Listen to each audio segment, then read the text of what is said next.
To tell the story of Glenbard West High School, we have to travel back in time over 100 years ago to the 19th century, when horses, buggies, and farmland defined Glen Ellen.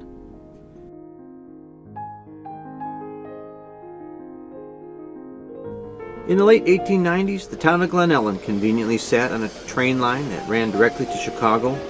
With the neighboring farms and a quickly growing town, it became clear that a high school would be an important part of the town. While Glen Ellen children could attend the Wheaton High School if they paid their fair share of tuition, Wheaton decided to significantly raise tuition rates. Lombard, one town to the east, approached Glen Ellen with a request to join efforts to create a high school for the two towns. Students met at the bank in the corner of Main and Crescent. The school was called Glen Ellen High School.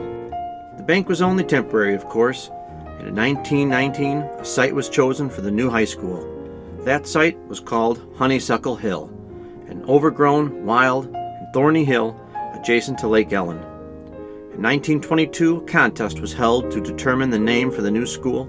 A student won the contest, combining the names of the two towns, Glen Ellen and Lombard.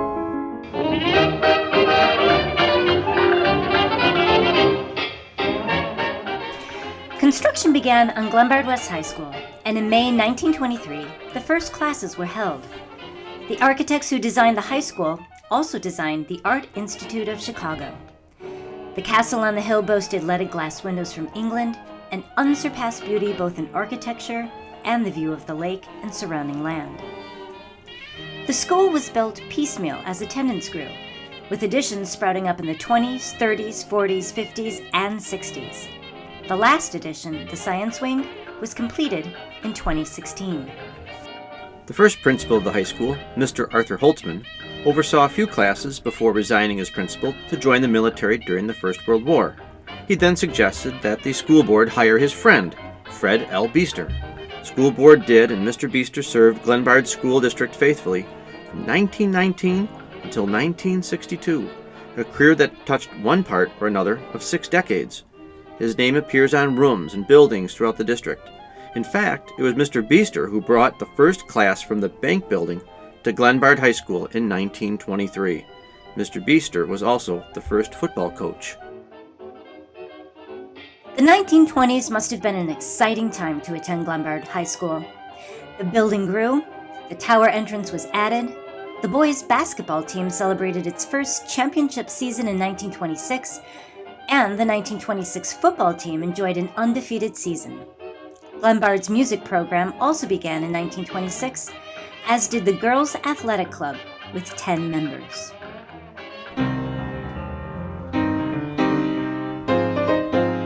The 1929 stock market crash plunged the country into the Great Depression of the 1930s. In spite of that, the school continued to grow, and by 1931 there were 800 students in attendance.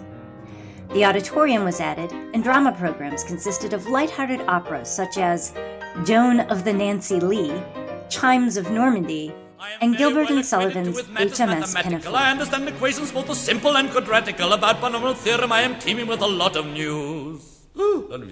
Ah!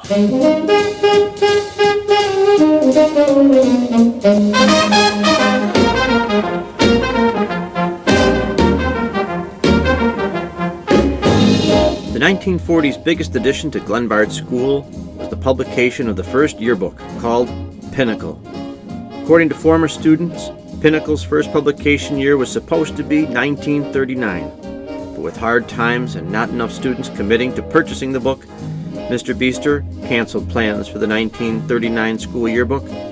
Then, English department Henry J. Furley became the first sponsor of the yearbook, producing the 1940 Pinnacle. And then there's the story of Harold Snub Pritchard. Harold's nickname was Snub due to his snub nose, a name given to him by a nurse when he was born. During the 1940s, one student, Harold Snub Pritchard, did something extraordinary, asking Mr. Beester if Glenbard could also offer wrestling and baseball, and not just football. Once football season ended, Snub reasoned so did all athletics.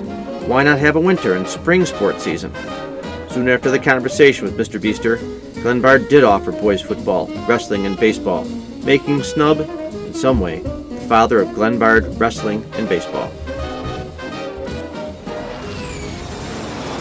Suddenly, in 1941, Pearl Harbor was bombed in the early hours of a December Sunday morning.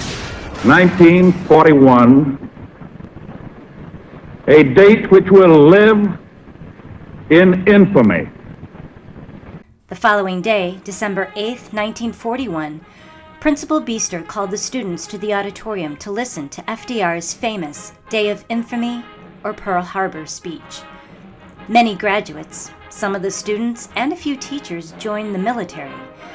There were meatless menus at the school cafeteria, and even the curriculum was modified to include basic aeronautics, and physical activity included a military-type obstacle course.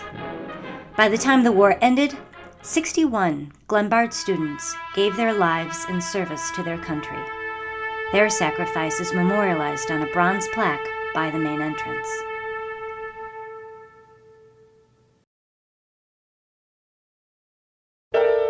In 1949, Edgar Mitchell became the first African-American student to attend all 4 years and graduate from Glenbard High School. He ran on the Glenbard track team and became a principal at a school in Vancouver, Washington. 1, 2, 3 o'clock, 4 o'clock, rock. 5, 6, 7 o'clock, 8 o'clock, rock. 9, 10, 11 o'clock, 12 o'clock, rock. We're gonna rock around the clock tonight. Put your glad rags on. Join me home. In the early 1950s, 1,200 students attended Glenbard High School. Rosamond Dujardin, a local author, used Glenbard and Glen Ellen as the backdrop for her book, Practically 17. The school newspaper, Glenbard, first received an award for superiority among high school newspapers in the nation. It was during the 1950s that the Great Homecoming Bonfire began. Students in the High Y Club built the bonfire. Later, students who built the fire were known as the Woodchucks. In 1955, the student body had grown to nearly 2,000. A group of Lombard residents requested a second high school, and in the fall of 1957, Glenbard East opened, with only freshmen and sophomore students, and Mr. William Ryder, one of Glenbard High School's deans, became Glenbard East's first principal. From then on, Glenbard High School would be formally known as Glenbard West High School. Soon after Glenbard East opened, tragedy struck. On March 20, 1962, Mr. Beester died, just a few months away from his retirement.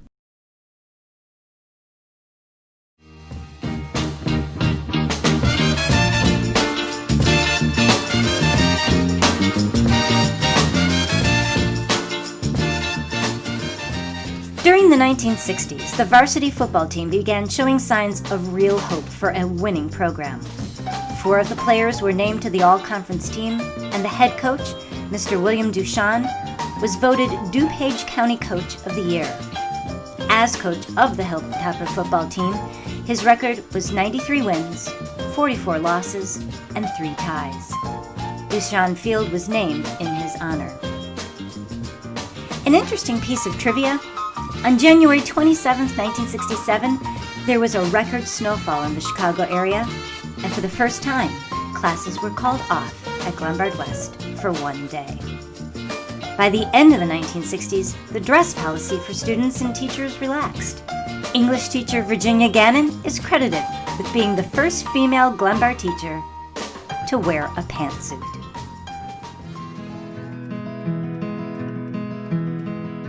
How many roads must a man walk down before you call him a man? During the 1970s, Glenbard West felt the impact of unrest related to many of the national problems, most prominent of which was the war in Vietnam. It all came to a head on May 8, 1970, when about 100 students refused to go to their assigned classes and instead assembled on the lawn in front of the school to protest the actions of the National Guard at Kent State University. School administrators were very concerned that some sort of confrontation might occur, but around noon the students returned to their classes and the protest ended peacefully. Glenbard West would not experience another student protest until 48 years later, in 2018, when students staged a 17-minute walkout to protest gun violence. Also in the 1970s, Radio Glenbard, WGHS, went on the air. However, student interest in the hard job of operating such a highly technical activity fluctuated from year to year, and the cost of maintaining the equipment was high. Because of FCC regulations, the station needed major, expensive changes in equipment. As a result, WGHS went off the air in June 1987. The heat was hot and the ground was dry, but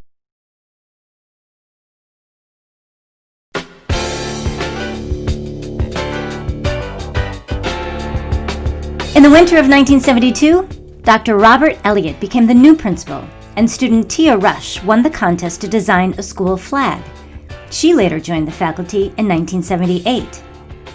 In 1977, Ray Livingston became the third superintendent of District 87, and to this day we give the Livingston Award in his honor. Computer use and instruction began in 1979 with 13 computers in one room. Later, Glenbard West was selected by AT&T to be a demonstration center for Writer's Workbench, the first computer-based program to analyze student writing. In the early 1970s, there were no interscholastic teams for girls. The sudden rise of athletic competition for girls, aided in no small degree by Title IX legislation, finally gave the girls their due. The only sport available to girls in 1971 was tennis. As of 2018, girls now compete in gymnastics, track, basketball, softball, cross country, soccer, field hockey, badminton, and have been, at various times, accepted as members of the football team. It was also in the 1970s that the teachers of Glenbard High School District unionized, forming the GEA, the Glenbard Education Association. At that point, teachers were paid a salary based on years of experience and education level instead of gender. Prior to the GEA, male teachers were paid higher than female teachers since, at the time, the men were thought of as the primary wage earners who needed to make more money than the female teachers. An enduring contribution to the community occurred in 1983 when the students and faculty honored the 13 Glenbard West students who died in the Korean and Vietnam Wars. Glenbard West art teacher, Mr. DeVaud, designed the memorial. An overflow Memorial Day crowd was present when the tablet was given to Mr. Wallace Capel. His son, Bruce, was an early Vietnam casualty and was the original hitter. To this day, the football team is called the Hitters in honor and memory of Bruce Capel.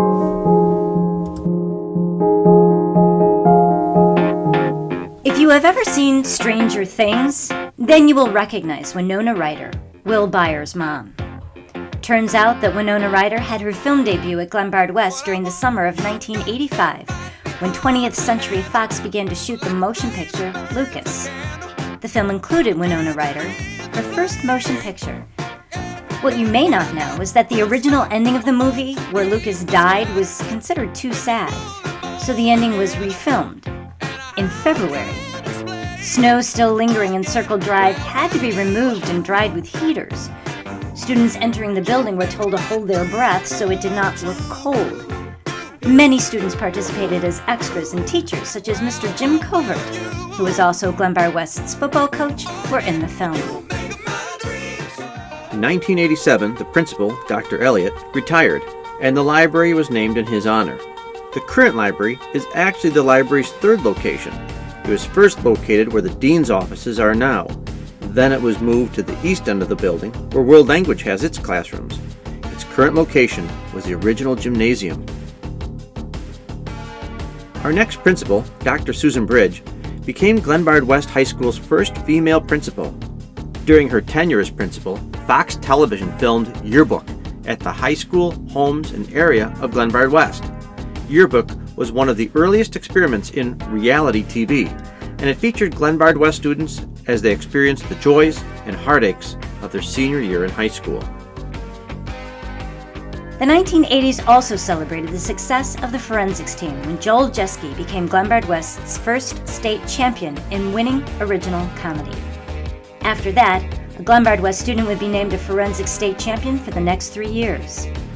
Glenbard West's publications, too, were a source of pride. The Glen Bard, for instance, won 20 Gallup Awards, 17 in 18 years, the highest, most prestigious scholastic award given. The art throughout the building also has interesting stories. For instance, Beth Humphreys, class of 1976, added her terracotta clay bas-relief mural in the auditorium lobby. The mural pays tribute to her friend, Mark Stang, who had died. He is represented as Hamlet. She also included herself in there as the artist as well as her good friend, Chris Geese, as the juggler. Graduating classes have left class gifts that have enhanced the building and campus. The Glen Bard West sign on the front hill, wrought iron gates to the Circle Drive, Senior Circle, the stained glass windows above the library entrance, in the front stairwell and the fourth floor lobby, trees in front of Beaster Gym, clocks and pictures, and benches and lighting by the Victory Bell have all come from classes who wanted to leave a lasting gift to their school. Also, during spring break in 1984, the wall murals in room 400 were painted by student Chris Walgren. Used as a classroom until the fall of 2016, it was converted into a writing center where students can receive one-on-one help with their essays and research papers. In 2006, Dr. Jane Thorson was named the 9th principal. During her tenure, Glen Bard West experienced both a great fire and a great flood. The fire started at the end of the day on May 9, 2007, when an electric transformer caught fire while classes were in session. The damage was so severe that classes were canceled for several days while the building was cleaned and new wiring could be installed. Likewise, the Great Flood in April 2013 closed the school due to impassable roads. Dushan Field was completely submerged when Lake Ellen simply extended itself up to the high school parking lots. In 2013, Peter Monahan became the 10th principal of the high school. Just a few years later, in 2016, all students had iPads, the entire building was air-conditioned, and the new science wing was added, which became the first addition to the building in over 50 years. In 2017, girls track and field win Glen Bard West's first ever state championship. In 2023, Glen Bard West will celebrate its 100th anniversary. From her humble beginnings of classrooms in a bank building to state championships, from farm country to STEM labs, Glen Bard West's motto of pride, tradition, and excellence provides the foundation of world-class high school education, social awareness, sporting, and extracurricular pursuits. What will the next 100 years bring?